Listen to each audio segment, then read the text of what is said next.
Praise lord. మన ప్రభువును రక్షకుడైనటువంటి యేసుక్రీస్తు నామములో మరొకసారి మీ అందరికీ నా ప్రత్యేకమైన వందనాలు. యేసు ప్రభువారు సిలువలో పలికినటువంటి 7 మాటల గురించి మనం ధ్యానం చేస్తూ ఉన్నాము. 3వ మాటని ఈ వీడియోలో మనం ధ్యానం చేయబోతా ఉన్నాము. 3వ మాట యోహాను సువార్త 19వ అధ్యాయము 26వ వాక్యంలో మనం చూడొచ్చు. ఆ 3వ మాట అక్కడ ఈ రీతిగా ఉంటుంది: యేసు తన తల్లియు తాను ప్రేమించిన శిష్యుడును దగ్గర నిలుచుండుట చూచి, అమ్మా, ఇదిగో నీ కుమారుడని తన తల్లితో చెప్పాను. తరువాత శిష్యుని చూసి, ఇదిగో నీ తల్లి అని చెప్పాను. ఆ గడియ నుండి ఆ శిష్యుడు ఆమెను తన ఇంట చేర్చుకున్నాడు. ఈ మాట మనం చూస్తూ ఉంటాం. యేసు ప్రభువారు శిలువ మీద మరికొన్ని క్షణాల్లోనే, కొన్ని గడియల్లోనే ఆయన మరణంలోకి వెళ్ళిపోబోతూ ఉన్నారు. శరీరాన్ని ఆయన, భౌతికమైనటువంటి శరీరాన్ని ఆయన విడిచిపెట్టబోతూ ఉన్నారు. సో ఈ భౌతికమైనటువంటి శరీరాన్ని ఆయన విడిచిపెట్టే ఆ గడియ వచ్చినప్పుడు, ఆ సందర్భంకి వచ్చినప్పుడు ఆయన తన తల్లి యొక్క బాధ్యతని తాను ప్రేమించినటువంటి శిష్యునికి, తనతో పాటు ఎల్లప్పుడూ సన్నిహితంగా తనతో పాటు 3.5 సంవత్సరాలు నడిచినటువంటి నమ్మకమైనటువంటి శిష్యునికి ఆయన తన తల్లిని అప్పగిస్తున్నట్టుగా మనం ఈ వచనంలో చూడవచ్చు. తర్వాత శిష్యుడు కూడా ఆ గడి నుంచి ఆమెను తన ఇంట చేర్చుకున్నాడు అని మనం బైబిల్లో మనం చూడగలుగుతాం. సో యేసు ప్రభువుతో పాటు మరియకి ఇంకా సహోదరులు ఉన్నారు, సహోదరులు కూడా పుట్టారు తర్వాత. కానీ వారెవరూ కూడా మరియ బాధ్యత తీసుకున్నట్టుగా మనం బైబిల్లో చూడలేం. కానీ యేసు ప్రభు మరియ యొక్క బాధ్యత తీసుకున్నట్టుగా మనం, అది కూడా ఆయన శిలువ మీద మరణ వేదన పడుతున్నటువంటి సందర్భంలో ఆ వేదనలో కూడా ఆయన మరియను, తన తల్లిని, భౌతికంగా ఆయన ఈ భూమి మీదకి రావడానికి కారణమైనటువంటి పాత్ర అయినటువంటి తన తల్లిని, తన బాధ్యతని తాను తీసుకుని తన శిష్యునికి అప్పగించినట్టుగా మనం చూడవచ్చు. పరిశుద్ధాత్మ దేవుడు ఈ విషయాన్ని గురించి నేను ధ్యానం చేస్తూ ఉన్నప్పుడు నాకు ఆయన కొన్ని విషయాలు చెప్పాడు. మనం కూడా ఈ భూమి మీద ఉన్నప్పుడు, ఈ భూమి మీద జీవిస్తూ ఉన్నప్పుడు మనకి కూడా కొన్ని బాధ్యతలు ఉంటాయి. ఆ బాధ్యతల్ని మనం నెరవేర్చాలి. నెరవేర్చినప్పుడు మాత్రమే మనం భూమి మీదకి రావడం, భూమి మీద జీవించడం అనే ఈ విషయాలు అర్థవంతంగా, ఫలవంతంగా ఉంటాయి. లేకపోతే అవి అర్ధరహితంగా, మరి ఎలాంటి ఫలము లేనట్టుగా ఉంటాయని చెప్పి పరిశుద్ధాత్మ దేవుడు నాకు తెలియజేశాడు. మొట్టమొదటిగా మనం కలిగి ఉండవలసినటువంటి బాధ్యత ఏంటంటే కనుక డివైన్ రెస్పాన్సిబిలిటీని మనం కలిగి ఉండాలి. దైవీకమైనటువంటి బాధ్యత ఏంటి? ఈ డివైన్ రెస్పాన్సిబిలిటీ ఏంటి అని కనుక మనం ఆలోచన చేస్తే, అసలుకి దేవుడు మనల్ని ఎందుకు ఈ భూమి మీదకి పంపించాడు, ఏం చేయడం కోసం దేవుడు మనల్ని ఈ భూమి మీద పంపించాడు, ఈ భూమి మీద మనం ఉండడం వెనకాల దేవుని చిత్తం ఏంటి, దేవుని ప్రణాళిక ఏంటి, దేవుని యొక్క ఉద్దేశం ఏంటి, అది మనం తెలుసుకోవాలంటే మనం ఎవరితో మనం సహవాసం చెయ్యాలి, ఎవరితో మనం కలిసి ప్రయాణం చెయ్యాలి అంటే కనుక మొట్టమొదటిగా మనం చేయవలసినటువంటి పని ఏంటంటే కనుక దేవునితో మనం సహవాసం చెయ్యాలి. Communication with God. దేవునితో మనం సహవాసం చెయ్యాలి. మనం దేవునితో కమ్యూనికేట్ అవ్వాలి. దేవునితో మనం అనుసంధానం చేయబడాలి. అనుసంధానం చేయబడిన తర్వాతే మనకి దేవుడు మన మీద ఎలాంటి బాధ్యత కలిగి ఉన్నాడు, దేవుడు మన మీద ఎలాంటి బాధ్యత అప్పగించాడు అనే విషయాన్ని మనం గ్రహించగలుగుతాం. యోహాను సువార్త 10వ అధ్యాయంలో మనం చూస్తే కనుక కొన్ని మాటలు అక్కడ యేసుప్రభు చెప్తున్నాడు. చూడండి, 10వ అధ్యాయంలో 25వ వచనంలో ఈ రీతిగా ఉంటుంది: అందుకు యేసు, మీతో చెప్పితిని కానీ మీరు నమ్మరు. నేను నా తండ్రి నామమందు చేయుచున్న క్రియలు నన్ను గూర్చి సాక్ష్యం ఇచ్చుచున్నవి. తర్వాత 37 ఆ వచనాలన్నీ మనం కింద చదివితే మనకు అర్థమవుతుంది. కానీ 37వ వచనం కూడా నేను చదువుతున్నాను. నేను నా తండ్రి క్రియలు చేయని ఎడల నన్ను నమ్మకుడి, చేసిన ఎడల నన్ను నమ్మకున్నను, తండ్రి నాయందును నేను తండ్రి యందును ఉన్నామని మీరు గ్రహించి తెలుసుకున్నట్లు నా ఆ క్రియలను నమ్ముడని వారితో చెప్పింది. చూడండి, యేసు ప్రభు వాళ్ళకి చాలా బహిరంగంగా ఒక సవాల్ చెప్తా ఉన్నాడు. ఏంటో సవాలు? నేను దేవుని పని చేస్తున్నాను, నేను దేవుడు చెప్పింది చేస్తున్నాను, నేను దేవుని క్రియలు చేస్తున్నాను అని మీరు నన్ను చూసి నమ్మకపోయినా నేను చేస్తున్న క్రియలను చూసైనా నమ్మండి. నేను చేస్తున్న క్రియలే, నేను దేవుని క్రియలు చేస్తున్నాను, దేవుడే నన్ను ఈ క్రియలు చేయమన్నాడు, చేపిస్తున్నాడు నా ద్వారా అని చెప్పి మీరు గ్రహించగలుగుతారని చెప్పి అక్కడ ఉన్నటువంటి యూదులందరికీ ఆయన బహిరంగంగా చెప్తున్నట్టుగా మనం చూడగలుగుతాం. మొట్టమొదటిగా మనం కూడా దేవునితో మనం సహవాసం చేసి ఆయన ఏ క్రియ మన ద్వారా చేయాలనుకుంటున్నాడో, ఏ పని మన ద్వారా చేయాలనుకుంటున్నాడో ఆ క్రియలు, ఆ విషయాలు మనం చేసినప్పుడు మన జీవితం ఒక అర్థవంతంగా మారుతుందని చెప్పి నేను మీ అందరికీ తెలియచేస్తాను. మొట్టమొదటిగా God is the most priority in our life. మన జీవితంలో దేవుడు ప్రాథమికమైనటువంటి ఆ యొక్క విషయంగా మనం పెట్టుకోవాలి, దేవుణ్ణి మనం పెట్టుకోవాలని చెప్పి నేను మీ అందరికీ తెలియజేస్తాను. రోజు ఆయనతో మనం కమ్యూనికేట్ చేయాలి. ఎలా కమ్యూనికేట్ చేయాలి?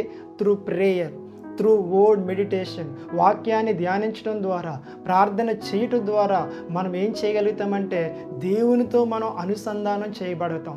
అనుసంధానం చేయబడి దేవుని క్రియలు మన ద్వారా మనం చేయడానికి, దేవుడు ఏం చేయమన్నాడో అవి చేయడానికి మనకి ఏం దొరుకుతుంది అంటే కనుక జ్ఞానము, శక్తి, సామర్థ్యము దొరుకుతుందని చెప్పి మీ అందరికి నేను తెలియచేస్తున్నాను.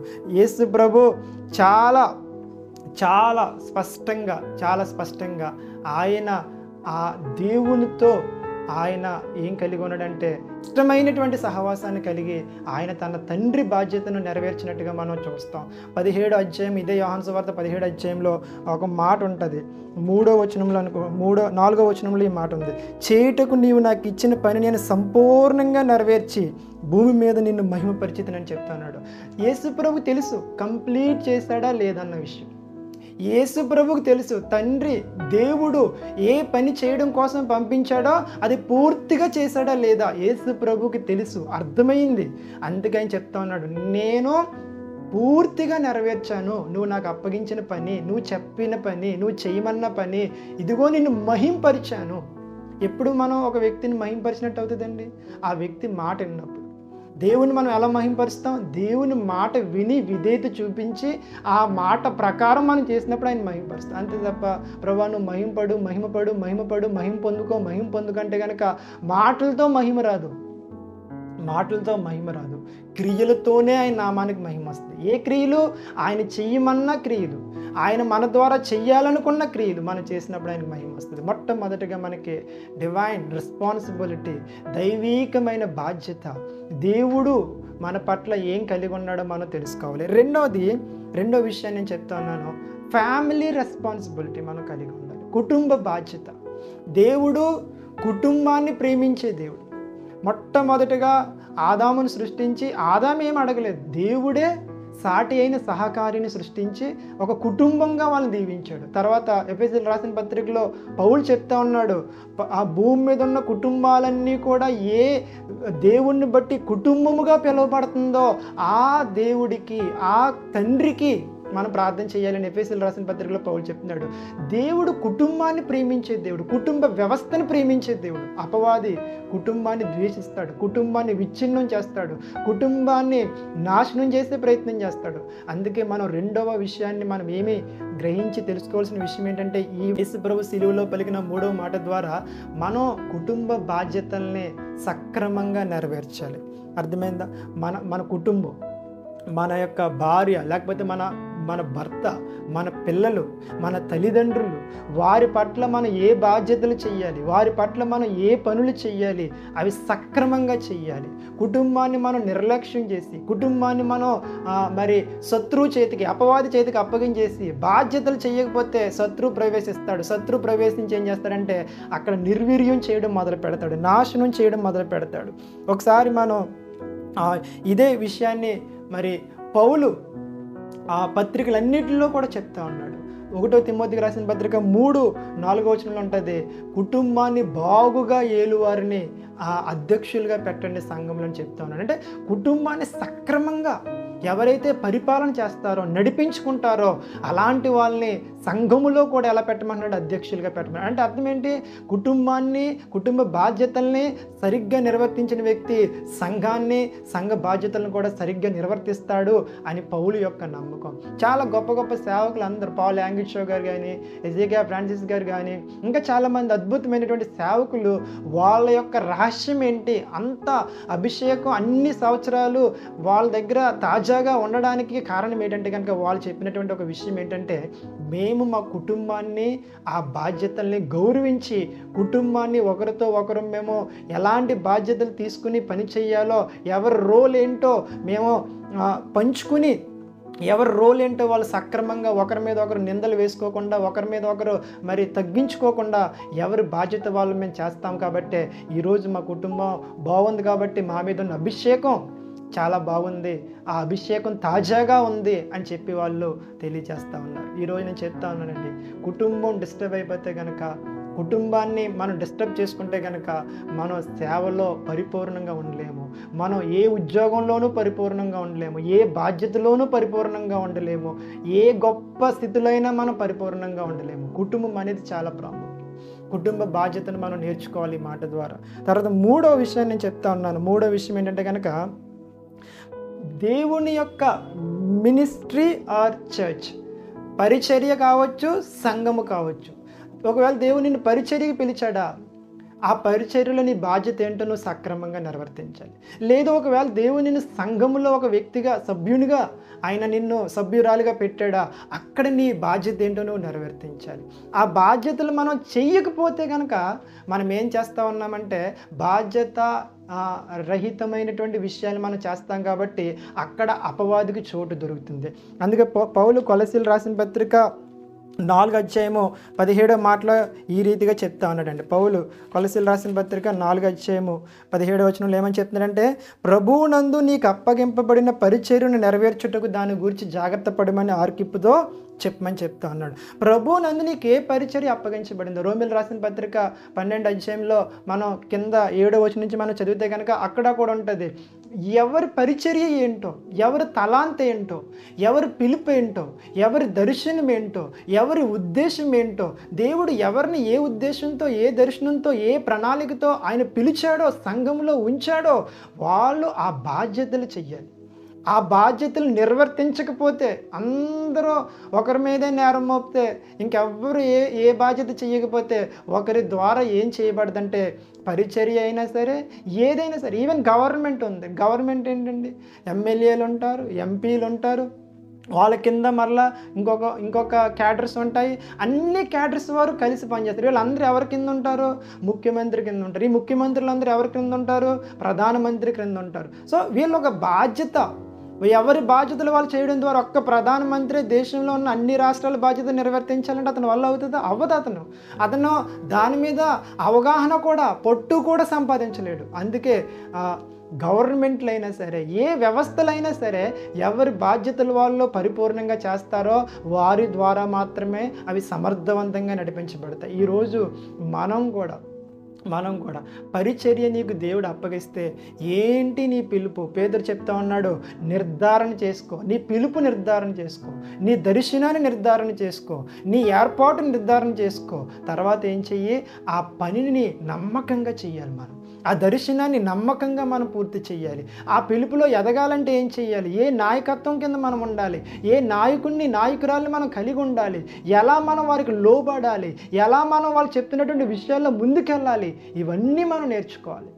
అసలు ఎక్కడ విధేయత లేకుండా, ఎక్కడ లోబడే తత్వం లేకుండా, తర్వాత ఎక్కడ నేర్చుకోవడానికి అసలు మనసు ఇవ్వకుండా, బాధ్యతారహితంగా ఉంటూ నా పరిచర్య బాగలేదు, నా సంఘం బాగలేదు, లేకపోతే నా విషయాలు బాగలేదు అని గనక మనం మాట్లాడే వ్యక్తులుగా ఉంటే కనుక దేవుడు వాటిని బట్టి హర్షించాడు. ఎందుకు హర్షించాడంటే కనుక నీ రెస్పాన్సిబిలిటీ నువ్వు సరిగ్గా చేయలేదు, నీ బాధ్యతను సరిగ్గా చేయలేదు. అందుకే పౌలు చెప్తా ఉన్నాడు, అపోస్తలుల కార్యాలు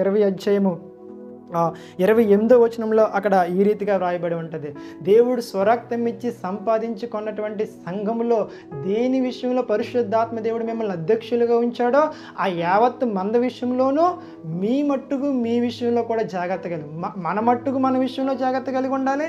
సంఘములో లేకపోతే పరిచర్యలో ఏ పిలుపు ఏ పరిచర్య మనకు అప్పగించాడో ఆ పరిచర్య విషయంలో కూడా మనం నమ్మకంగా జాగ్రత్త కలిగి ఉండాలని పౌలు హెచ్చరిక చేస్తా ఉన్నాడు. ఎఫెసీయులకు రాసిన పత్రిక 4వ అధ్యాయం మీరు 11 నుంచి కింద వచనాలు మీరు చదివితే కనుక సంఘము క్షేమాభివృద్ధి పొందడానికి కొంతమందిని అపోస్తుల్ని, ప్రవక్తల్ని, తర్వాత ఉపదేశకుల్ని, సువార్థికుల్ని, కాపరుల్ని ఆయన నియమించాడని చెప్పి అక్కడ పౌలు సంఘానికి తెలియచేస్తూ ఉన్నాడు. ఈరోజు నేను చెప్తా ఉన్నాను, పిలుపులు తెలుసుకుని, దర్శనాన్ని తెలుసుకుని, దేవుని ప్రణాళికను తెలుసుకుని, నాయకత్వాన్ని తెలుసుకుని మనం లోబడి విధేయత చూపించి ఏ బాధ్యత మనం చెయ్యాలో అప్పగించాడో ప్రభు మన నాయకుల ద్వారా ఆ బాధ్యతకి మనం లోబడి చేయాలి. సంఘంలో ఉన్న విశ్వాసులైనా సరే అంతే పరిచర్య.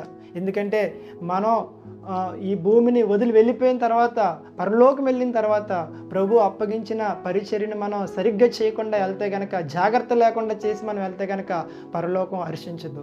ప్రభు సంతోషపడ్డ మనల్ని బట్టి సంతోషపడాలంటే పరిచర్యల విషయంలో మనం బాధ్యత కలిగి ఉండాలి.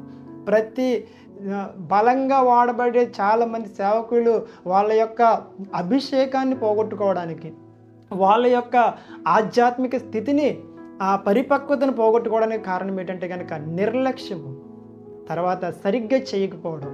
ఈరోజు మనం అలాంటివి మన జీవితంలో రాకుండా ఉండాలని ప్రభు ఈ మాట ద్వారా మనల్ని హెచ్చరిక చేస్తారు. 4వదిగా సెల్ఫ్ రెస్పాన్సిబిలిటీ, వ్యక్తిగత బాధ్యత అనేది మనకి ఉండాలి. వ్యక్తిగతంగా మనం చేయవలసిన బాధ్యతలు, మనం చేయవలసిన పనులు, మనం నిర్వర్తించవలసినటువంటి కార్యక్రమాలు మనం నిర్వర్తించాలి. పౌలు ఈ రీతిగా చెప్తా ఉన్నాడు. 1 కొరింథీయులకు రాసిన పత్రిక 9వ అధ్యాయము 27వ వచనంలో పౌలు ఏమని చెప్తా ఉన్నాడంటే, గాలిని కొట్టినట్టు నేను పోట్లాడుట లేదు, కానీ ఒకవేళ ఇతరులకు ప్రకటించిన తరువాత నేనే భ్రష్టుడినైపోదునేమో అని నా శరీరమును నలగగొట్టి దానిని లోపరుచుకొనుచున్నానని పౌలు చెప్తా ఉన్నాడు.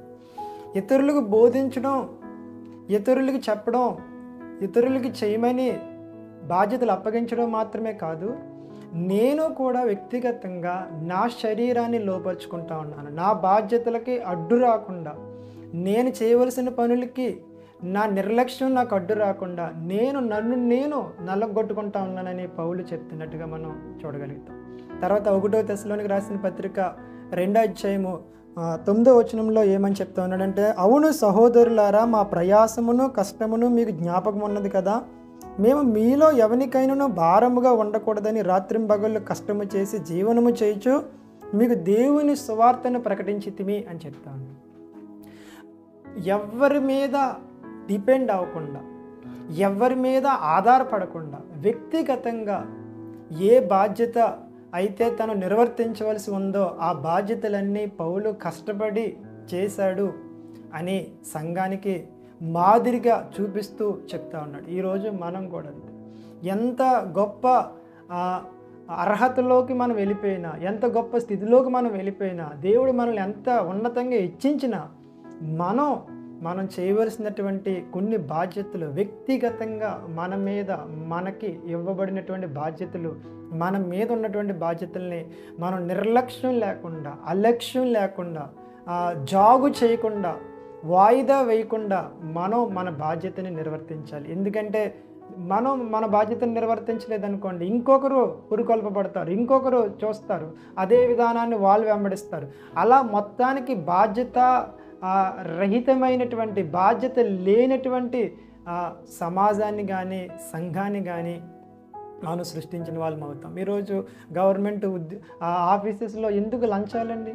వ్యక్తిగతంగా వాళ్ళు చేయవలసిన బాధ్యత వారు చేయకపోవడం వల్ల, వాళ్ళు దానికి ఎక్స్ట్రాగా ధనాన్ని ఆర్జించడం ద్వారా, ఆశించడం ద్వారా వారిని బట్టి ఇంకొకరు వ్యవస్థ మొత్తం పాడైపోతాం. ఈరోజు వ్యక్తిగతంగా మనం చేయవలసిన బాధ్యతలు, మనం నిర్వర్తించవలసిన బాధ్యతలు మనం సక్రమంగా నిర్వర్తించాలని ఈ మాట ద్వారా మనం తెలుసుకుంటున్నాం. లాస్ట్ 5వదిగా మనకు ఉండవలసినటువంటి 5వ బాధ్యత ఏంటంటే కనుక సోషల్ రెస్పాన్సిబిలిటీ. సమాజం మీద మనం నివసిస్తున్నటువంటి సమాజానికి, సమాజం పట్ల మనం బాధ్యత కలిగి వ్యవహారం చేయాలి.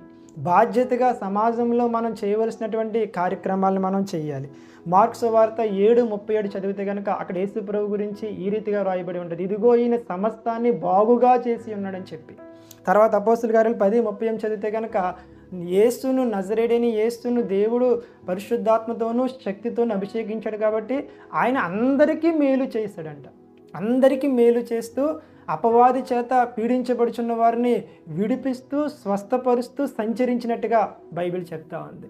తర్వాత 1 తిమోతికి రాసిన పత్రిక 2:1-2 వచనాల్ని మనం చదివితే కనుక అక్కడ ఈ రీతిగా ఉంటుంది, మనం సంపూర్ణ భక్తి మాన్యత కలిగి సుఖముగాను నెమ్మదిగాను బ్రతుకు నిమిత్తం మనం మనుషులందరి కొరకు, తర్వాత రాజుల కొరకు, అధికారుల కొరకు విజ్ఞాపన, ప్రార్థన, యాచన, కృతజ్ఞతాస్తుతులు చెయ్యాలని హెచ్చరిస్తూ కింద ఏమని చెప్తున్నాడు తెలుసండి 3వ వచనంలో, ఇది మంచిదియు మన రక్షకుడైన దేవుని దృష్టికి అనుకూలమైనదిగా ఉన్నదని చెప్పి పౌలు చెప్తా ఉన్నాడు. మనం ఉంటున్నటువంటి సమాజంలో మనం ఒక బాధ్యత కలిగినటువంటి వ్యక్తిగా మనం ఉండాలి. సమాజాన్ని పట్టించుకోవాలి. క్రైస్తవుడు అంటే కేవలం భక్తి చేసేవాడు మాత్రమే కాదు, భక్తితో పాటు సమాజానికి మేలు చేసేవాడు. మదర్ తెరీసా, ఫ్లోరెన్స్ నైటింగేల్, ఎంతోమంది మిషనరీస్, వీళ్ళందరూ కేవలం భక్తిని వాళ్ళు వ్యక్తిగతంగానే మాత్రం కాదు, సమాజానికి కూడా చూపించారు. ఈరోజు భారతదేశంలో చాలా వరకు మనం చూస్తున్నటువంటి విషయాలన్నీ జరగడానికి కారణం ఏంటండి? భారతదేశాన్ని ప్రేమించి వచ్చినటువంటి మిషనరీలు, భారతదేశాన్ని ప్రేమించినటువంటి భక్తులు, భారతదేశంలో ఉన్నటువంటి కొంతమంది భక్తులు సమాజం పట్ల వాళ్ళు బాధ్యత కలిగి వ్యవహారం చేశారు. కాబట్టి ఈరోజు మనం చూస్తున్నటువంటి ఈ భారతదేశం ఈ రీతిగా ఉంది, లేకపోతే వేరే రీతిగా ఉండేది. ఈరోజు నేను చెప్తా ఉన్నాను, సమాజంలో కూడా మనం బాధ్యతగా ఉండాలి. అన్ని విషయాల్ని మనం సమర్థవంతంగా చేయాలి. యేసు ప్రభు ఈ 3వ మాట తెలియచేస్తూ ఆయన మనకి బాధ్యతను నేర్పిస్తూ ఉన్నాడు. అమ్మా ఇదిగో నీ కుమారుడని, ఆ శిష్యుని చూసి ఇదిగో నీ తల్లని, ఈ రీతిగా ఆయన కుటుంబం పట్ల, దేవుడు తనకు అప్పగించిన పని పట్ల, తన పరిచర్య పట్ల, తనకు ఉన్నటువంటి వ్యక్తిగతమైనటువంటి జీవితం పట్ల ఆయన అన్ని రకాలైనటువంటి బాధ్యతలు ఆయన సమర్థవంతంగా నిర్వర్తించినట్టుగా మనం యేసు ప్రభు యొక్క జీవితంలో మనం చూడగలుగుతా ఉన్నాం. ఈరోజు మనం కూడా ఈ 3వ మాట ద్వారా మనం నేర్చుకోవాల్సినటువంటి విషయం ఏంటంటే, మనం బాధ్యత కలిగి దేవుడు డివైన్ రెస్పాన్సిబిలిటీ, దేవుడు మనకు అప్పగించిన బాధ్యతలు, తర్వాత కుటుంబ బాధ్యతలు, తర్వాత 3వదిగా పరిచర్య బాధ్యతలు, తర్వాత 4వదిగా వ్యక్తిగతంగా మనకున్న బాధ్యతలు, 5వదిగా మనం ఉంటున్నటువంటి సమాజం పట్ల, సొసైటీ పట్ల మనం బాధ్యత కలిగి ఈ 5 బాధ్యతలు మనం సమర్థవంతంగా చేసి సమాజానికి, మన కుటుంబానికి, మొట్టమొదటిగా ప్రభుకి, ప్రభు రాజ్యానికి, తర్వాత సమాజానికి దీవెనకరంగా ఉండాలని మరొకసారి మీ అందరికీ తెలియచేస్తూ, ఎవ్వరూ దేనిని నిర్లక్ష్యం చేయకుండా అన్ని విషయాల్లో సమతుల్యతని పాటించాలని, అన్ని విషయాల్ని సమర్థవంతంగా చేయాలని, అలా చెయ్యాలంటే మన ప్రభువులాగా మనం కూడా దేవుని మీద ఆధారపడి పరిశుద్ధాత్మ దేవుని చేత నడిపించబడినప్పుడు ఆయన ఎక్కడా లోపం లేకుండా అన్నిటినీ ఆయన జరిగిస్తాడు. ఈరోజు నేను చెప్తా ఉన్నాను, ఒక సందర్భం ఉంటుంది బైబిల్ గ్రంథంలో. ఎలీషా ప్రవక్తల యొక్క శిష్యుల్లో ఒక శిష్యుడు చనిపోయిన తర్వాత తన భార్య వచ్చి, ఇదిగో నీ యొక్క శిష్యుడు అప్పులు చేసి చనిపోయాడు, ఇంకా అప్పుల వారు వచ్చిన పిల్లల్ని తీసుకెళ్ళిపోతా ఉన్నారు అని చెప్పి అన్నప్పుడు ఎలీషా అద్భుతం చేసి అక్కడ అప్పుల్ని తీర్చినట్టుగా మనం చూస్తాం. ఎలీషా అద్భుతం చేశాడని మనం సంతోషపడుతూ ఆనందపడతాం, కానీ ఆ ఎలీషా దగ్గర ఉన్నటువంటి శిష్యుడు ఏం చేశాడంటే కుటుంబాన్ని నిర్లక్ష్యం చేశాడు. తను చనిపోయిన తర్వాత అప్పుల వాళ్ళు వచ్చి తన బిడ్డల్ని తీసుకెళ్ళిపోయే పరిస్థితికి కుటుంబాన్ని తీసుకుని వెళ్ళిపోయాడు. ఈరోజు సేవలో ఉన్న వాళ్ళైనా సరే, ఏ బాధ్యతలో ఉన్న వాళ్ళైనా సరే, కుటుంబం పట్ల, సమాజం పట్ల, వ్యక్తిగతంగా పరిచర్య పట్ల ఎక్కడ ఏ కోణంలో కూడా నిర్లక్ష్యం లేకుండా అన్ని సకాలంలో సమర్థవంతంగా ప్రభు విధానంలో, ప్రభు మార్గంలో జరిగించి ప్రభు నామానికి మహిమకరంగా జీవించాలని మీ అందరికీ తెలియచేస్తూ, దేవుడు అలాగ మనందరినీ దీవించి ఆశీర్వదించును గాక. May the lord bless you. దేవుడు మనందరినీ దీవించును గాక. ఆమేన్.